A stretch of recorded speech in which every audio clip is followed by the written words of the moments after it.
शब्द संवारे बोलिए, शब्द के हाथ न पाएँ। एक शब्द करे औषधि, एक शब्द करे घाव। नमस्कार मित्रों, फिर से एक नई स्टोरी के साथ आपके लिए एक नया वीडियो। ज़िंदगी में हम कहीं न कहीं हर इंसान कुछ ना कुछ बोलता ही रहता है। हर इंसान की फितरत होती है कुछ ना कुछ बोलने की। लेकिन आज इस वीडियो में बात करने वाले हैं मौन के विषय में कि इंसान मौन रहकर कितनी बड़ी प्रसिद्धि, कहाँ पे मौन रहना है और क्यों मौन रहना है, उससे आपको कुछ सीख मिलेगी। एक बार क्या होता है, एक गड़िया होता है, वो अपनी भेड़ों को डेली चराने एक जंगल में जाया करता है और कई कई एरियो में जाया करता है। तो एक दिन क्या होता है, वहाँ पे उसकी वाइफ, उसकी पत्नी घर से उसको खाना देने पर डे दोपहर के समय आती है, लगभग 10 से 11 के बीच में। अभी क्या होता है कि उस दिन उसकी पत्नी नहीं आई होती है, तो उसको लगता है आज तो ज़्यादा टाइम हो गया, आज सूरज तो ढलने वाले हैं काफ़ी ज़्यादा, लेकिन आज मेरी पत्नी खाना लेकर क्यों नहीं आई। तो उसको शंका होने लगी कि ऐसा तो नहीं कि कुछ अनहोनी हो गई होगी, घर पे कुछ दिक्कत हो गई होगी, शायद ऐसा हो सकता है। तो उसको बहुत जैसा जैसा टाइम गुजरने लगा, जैसा जैसा टाइम गुजर रहा था, तो उसको और ज़्यादा चिंता होने लगी। तो उसने सोचा कि मैं घर जाता हूँ, अगर यहाँ भेड़ों को छोड़ के जाता हूँ तो कोई भी जानवर आएगा जो भेड़ों को खा जाएगा और या कोई भेड़ों को ले जाएगा। तो उसने देखा अपने बगल में ही एक लकड़हारा वहाँ लकड़ियाँ काट रहा होता। तो लकड़ियाँ काट रहा होता तो उसके पास वो चरवाहा जाता है, भेड़ी चराने वाला वो गड़िया वहाँ पे जाता है। लेकिन प्रॉब्लम ये होती है, जो चरवाहा होता है वो बहरा होता है, उसको सुनाई नहीं देता। लेकिन जो लकड़हारा होता है उसको भी सुनाई नहीं देता। उसने कहा कि भाई साहब, थोड़ा मेरे पास काम है, मेरी पत्नी नहीं आ रही है, तो मैं देखता हूँ घर पे क्या दिक्कत हो गई, थोड़ा मेरी भेड़ों को देखे रहना। तो उसने बोला नहीं भाई, मेरे पास टाइम नहीं है, आप ना देखिए, आप जाइए। तो उसको लगा, क्योंकि वो भी बहरा, वो दोनों बहरे, तो उसको लगा, उस इंसान को लगा, लकड़हारे को, कि वो मुझसे कह रहा है भेड़ों को रखने के लिए। लेकिन उसको इतनी बात समझ में आई, ये सुनाई नहीं दिया वो क्या बोल रहा है, लेकिन लकड़हारा ने जो बोला उसको भी नहीं सुनाई दिया। तो उसको लगा, भेड़ी चरवाहे को लगा कि ये बोल रहा है जाओ, कोई दिक्कत नहीं, मैं देखे हूँ। उसको जाओ ऐसे हाथ हिलाया तो उसको लगा बोल रहा है जाने को। अब वो चला गया। अब वो जब घर से लौटकर घर से देखता है तो घर पे सारा माहौल ठीक है, वापस आता है और अपनी भेड़ों को गिनता है तो भेड़ें सारी सेफ थी, एक भी भेड़ वहाँ से गायब नहीं थी, पूरी उसी प्रकार भेड़ें चर रही थी। अब उसको लगा यार, ये लकड़हारा मेरी भेड़ों को देखा तो इसको मुझे कुछ ना कुछ दान करना चाहिए, धन्यवाद का पात्र है। तो उसको लगा कि क्यों ना, मेरे पास एक भेड़ है, ये मरने भी वाली है, इसकी एक टांग टूट गई, कब भी मर सकती है, कि टांग टूटी है, तो मैं इसी को दान कर देता हूँ। तो वो क्या करता है, वहाँ से अपनी भेड़ को लेकर उस लकड़हारे के पास आता है, बोलता है लीजिए भाई साहब, मैं अपनी भेड़ आपको ये दे रहा हूँ।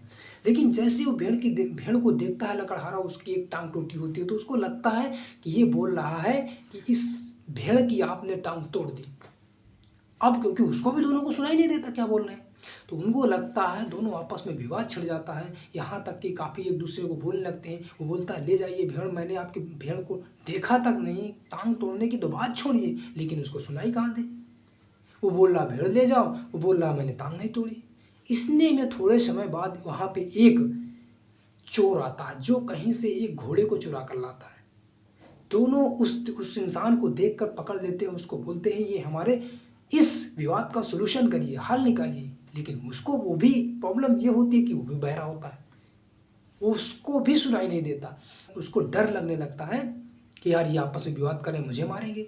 उनको लगता है कि ये बोल रहे हैं कि मेरा घोड़ा कोई ले गया है और मैं उसको ढूंढ रहा हूँ, मेरा घोड़ा दो। उस चोर को लगा, तो चोर, वो लकड़हारा बोलता है अपनी भेड़ ले जाओ, मैंने आपकी टांग नहीं तोड़ ली। लेकिन भेड़ी, जो चरवाहा होता है वो बोलता है आप ये भेड़ ले लो, मैं आपको दान कर रहा हूँ। लेकिन वो चोर बोलता है कि आप ये घोड़ा ले लो, मैं घोड़ा छोड़ के जा रहा हूँ।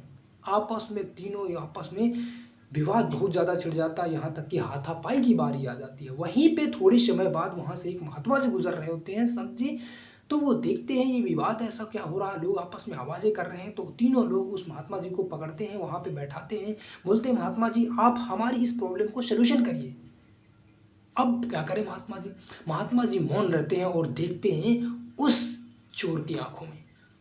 जब चोर की आंखों में देखते हैं, चोर की आंखों में जैसे देखते हैं, शांत माहौल से कुछ भी नहीं बोलते, तो उस चोर को लगता है महात्मा जी मुझे कुछ करने वाले हैं, वो डर के मारे वहाँ से भाग जाता है। दूसरा इसी प्रकार, जैसे ही उस भेड़िए के जिस जो चरवाहा होता है, जैसे ही चरवाहे के निगाहों में डालकर अपनी निगाहें देखते हैं संत जी, तो उसको भी लगता है अरे ये तो बड़े ही संत, प्रसिद्ध संत लगते हैं, ये बड़े शक्तिशाली संत लगते हैं। जैसे आंखों में देखता है तो उसको लगता है ये संत मुझे कुछ करने वाले, वो भी छोड़ के वहाँ पे भाग जाता है, अपनी भेड़ी को लेकर वहाँ पे जो उसकी भेड़ी होती है उसको लेकर चला जाता है। अभी क्या होता है, लकड़हारा विभाग जाते, इस कहानी का सलूशन ये होता है, उस जो संत होते हैं उन्होंने इन तीनों की प्रॉब्लम बिना आवाज़ किए शांत कर दी। एक शायर ने इस पे कुछ लाइनें बोली, मौन में कितनी छिपी हैं प्रेम की गहराइयाँ, क्या समंदर गिन सका है, क्या समंदर गिन सका है लहरों की अंगड़ाइयाँ। तो डियर फ्रेंड्स, ज़िंदगी में जब भी हमें लगता है कि कोई इंसान, हमें कहीं विवाद में फंस गए हैं, कोई दिक्कत में फंस गए हैं, किसी परिवार में फंस गए हैं, ऐसा लगता है कि हमारी वहाँ बात सुननी नहीं जाएगी, क्योंकि वो अपनी बात के आगे बहरे बन जाते हैं, अपनी बात पर ही अड़े रहते हैं, तो वहाँ सबसे अच्छी बात है मौन रहना। वहाँ पे शांति से उस माहौल को सुनना और देखना क्या होने वाला है, यहाँ पे क्या ज़रूरत है, किस चीज़ की ज़रूरत है, क्योंकि सब लोग जो बोलेंगे तो और विवाद बढ़ता है वहाँ पे। तो हमेशा एक बात ज़रूर याद रखिएगा कि हमें कहाँ पे क्या बोलना और कहाँ पे शांत रहना। तो इस स्टोरी का लर्निंग उद्देश्य यही रहा, क्योंकि बहुत से लोग बहुत ज़्यादा चले जाते हैं, मैं इतना पढ़ गया, मैं इतना बड़ा हो गया, मैं तो ये देख लिया, मैं तो वो देख लिया, मुझे समझाओगे, मुझे समझाने आए हो, मुझे बताने आए हो।